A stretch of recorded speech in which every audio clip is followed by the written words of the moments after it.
Holbert in Pearlington, Mississippi. Hey, Holbert, what's on your mind? Hi, Tom. Hey. I have a differing opinion on FDR from most people. Mm-hmm. One thing, it's obvious to me from going through the footnotes of history that FDR was preparing for World War II even before World War II started. Right. He was... well, he was no dummy. I mean, when Hitler invaded Poland, it was pretty obvious what, the direction things were going. And that was 1939. Yeah, it was obvious then, but FDR was preparing for World War II in 1938. Yeah. That's when he sent an admiral to London to liaise with the Royal Navy about fighting a naval war with the Japanese in the Pacific. Yeah, well, there was that, and there was also the Lend-Lease program. I'd recommend to you Rex Stout's book, The Illustrious Dunderheads, which is all the speeches on the floor of Congress, mostly by Republicans, saying that Roosevelt was going to try and get us into the war. This Hitler guy, we can do business with him. He's just fine. And Roosevelt just wants to do this to exaggerate his own power. But this is what FDR said, and actually had an agency to enforce. This is what FDR said about the military-industrial complex at that time.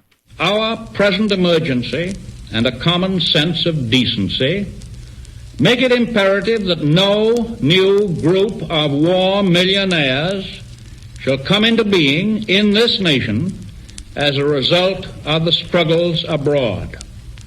The American people will not relish the idea of any American citizen growing rich and fat in an emergency of blood and slaughter and human suffering. And compare that to Dick Cheney, who was CEO of Halliburton, which was near bankruptcy because of Dick Cheney's acquisition of Dresser Industries when he became vice president. And suddenly he's getting all kinds of piles of money. He created this monster, and it is out of control. In 1943, before we invaded Sicily, the Office of Strategic Services, which later became the CIA, discovered that, well, we got a nice family business here that came from Sicily. Let's consult with them. Yeah. Well, consulting became relationships, became partnerships, became a revolving door, and 20 years later, this unholy alliance assassinated. No, you're not wrong. You're not wrong, Holbert. And Richard Nixon brought the mafia in with the CIA in 1959 and 1960 to try to assassinate Castro so that he could, beat Jack Kennedy in the 1960 election. I mean, this is just, there's a long history of this. Holbert, thanks for the call.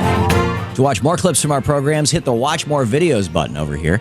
And please be sure to hit the handy-dandy subscribe button so you'll always be up to date. Tag, you're it.